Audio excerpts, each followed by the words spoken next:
The other day, I was watching a breakdown of some things that were happening in society, culturally, politically, economically, and I heard this man talking about the backfire effect. So I went to go research it, and I found this article at Effectiviology that I believe best describes this effect.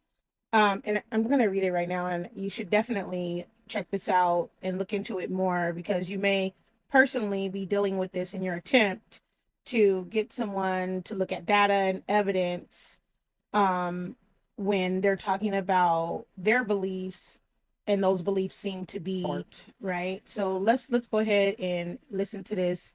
Let me know what you think about this effect and what you believe that you're going to change after understanding the psychology behind what's happening with people's mindsets. The backfire effect: why facts don't always change minds. In a perfectly rational world, people who encounter evidence that challenges their beliefs would first evaluate this evidence and then adjust their beliefs accordingly. However, in reality, this is seldom the case. Instead, when people encounter evidence that should cause them to doubt their beliefs, they often reject this evidence and strengthen their support for their original stance. This occurs due to a cognitive bias known as the backfire effect. The backfire effect is important to understand since it affects both your ability to change other people's opinion as well as your ability to process information rationally yourself. As such, in the following article, you will learn more about the backfire effect, understand why and when it influences people, and see what you can do in order to mitigate its influence. Okay, so let's see the contents here. What is the backfire effect? Examples of the backfire effect, why people experience the backfire effect, how to reduce the backfire effect, meaning reducing other people's backfire effect and reducing your own backfire effect. Caveats about the backfire effect, related cognitive biases, and summary and conclusions. What is the backfire effect? The backfire effect is a cognitive bias that causes people who encounter evidence that challenges their beliefs to reject that evidence and to strengthen their support of their original stance. Essentially, the backfire effect means that showing people evidence which proves that they are wrong is often ineffective and can actually end up backfiring by causing them to support their original stance more strongly than they previously did. As such, the backfire effect is a subtype of the confirmation bias, which is a cognitive bias that can cause people to reject information which contradicts their beliefs or to interpret information in a way that confirms those beliefs. Examples of the backfire effect. The backfire effect has been observed in a number of scientific studies, which looked at various scenarios. A study that examined voting preferences showed that introducing people to negative information about a political candidate that they favor often causes them to increase their support for that candidate.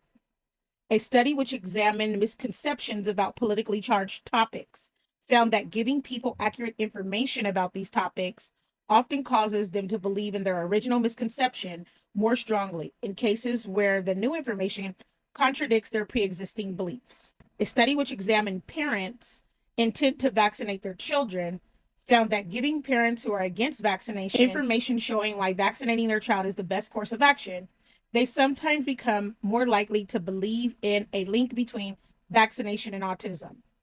A study which examined people's intention to vaccinate against the flu found that giving people who think that the vaccine is unsafe information, disproving myths on the topic, they often end up with a reduced intent to vaccinate. Overall, the backfire effect influences people in many domains. It has a notable influence when it comes to people's widespread support of various pseudoscientific beliefs, and it explains why attempts to debunk those beliefs are often ineffective. Though, as we see above, it can also affect people when it comes to any type of belief. Why people experience the backfire effect.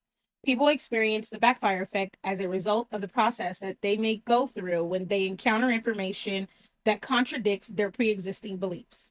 Essentially, when a person encounters information which suggests that their current beliefs are wrong in some way, they feel threatened, which causes them to generate a variety of negative emotions.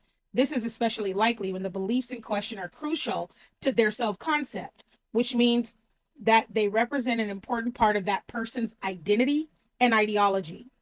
The negative emotions that people generate end up negatively impacting their ability to accept the corrective information that they encountered by increasing the likelihood that they will refuse to process it properly and by increasing the likelihood that they will attempt to find ways to discount it.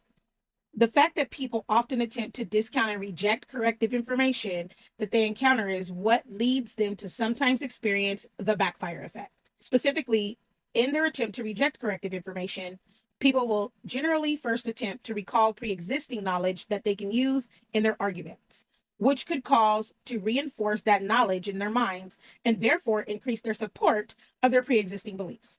Furthermore, when people argue against unwelcome information strongly enough, they often end up with more arguments to support their stance. This can cause them to believe that there is more proof in support of their viewpoint than there was before they were presented with the unwelcome evidence, which in turn can cause them to support their original stance more strongly than they previously did. How to reduce the backfire effect. Reducing other people's backfire effect. The backfire effect is a cognitive bias, meaning that you can use general biasing techniques in order to counter it effectively. Such strategies include, for example, increasing people's awareness of this bias, using simpler explanations, and changing the way you present information. One study, for example, examined people's opinions regarding federal welfare programs. The researcher found that the majority of people were highly misinformed about the nature and scope of these programs, and that the people who were the least informed about them generally expressed the highest degree of confidence in their knowledge. Furthermore, the researchers found that presenting people with the facts about these welfare programs did little to change people's opinions about them. However, in a follow-up study, the researchers discovered that tweaking the way they presented the facts made people respond more positively to the new evidence.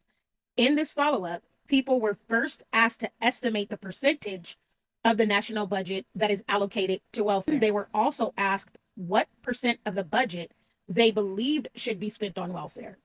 Posing those questions back to back led participants to contrast their perception of reality with their preferred level of spending before they were told what portion of the budget is spent on welfare in reality. This meant that most of them had to process the fact that not only is the federal spending lower than they thought, but it is also lower than the portion of the budget that they believed should be allocated to welfare. Even though this comparison is something that people should have done naturally if they were processing the information rationally, the only thing that got them to do this in reality was to ask them to explicitly state how much they believed should be spent on welfare. Accordingly, people only responded positively to the corrective information when they were asked this preliminary question, which led them to internalize and accept the fact that they were wrong. This means that when you're talking to people in an effort to change their stance on something, you need to remember that how you present information is just as important as what information you present. If you want to avoid a backfire effect, as such, you need to display the new information in a non-confrontational manner that allows people to internalize the new facts and reach the conclusion that you want them to reach themselves.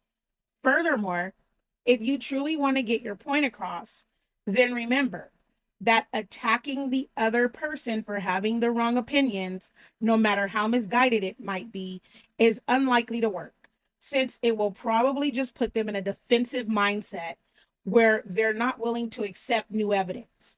This is especially important to keep in mind because if people perceive you as uncivil or hostile, they are more likely to doubt the validity of your argument, even if the argument itself is rational and well-founded. Reducing your own backfire effect. In addition to reducing the backfire effect that other people experience, you can also use your understanding of this bias in order to reduce the degree to which you experience it yourself. This necessitates being critical of how you process new information, which will allow you to think in a more rational way and to make better decisions. The basic way to reduce your own backfire effect is to be aware of its influence and to modify the way in which you react when you encounter information that contradicts your beliefs. Specifically, when you encounter such information, you should not ignore it outright or immediately try to explain why it's wrong. Instead, you should first try and look at it with fresh eyes and assess it based on its own merit without comparing it to your pre existing theory on the topic. Beyond this, you can use the techniques that we saw above, as well as other debiasing techniques that can help you avoid this bias. These techniques revolve primarily around getting you to process new information in a conscious, rational manner instead of reacting to it intuitively, which helps ensure that you will give new information the chance that it deserves. Caveats about the backfire effect.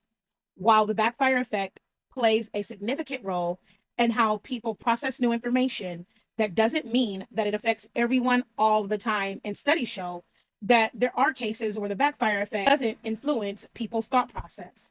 This doesn't necessarily contradict other findings on the topic, since even studies that show support for the existence of the backfire effect demonstrate that its influence is highly variable and depends on various factors. Furthermore, since it's difficult to predict when the backfire effect will play a role in people's thought process, it's often advisable to assume that people will experience it and do act accordingly in terms of how you present new information. Overall, when the backfire effect can influence people's thought process in various situations, it's not always there.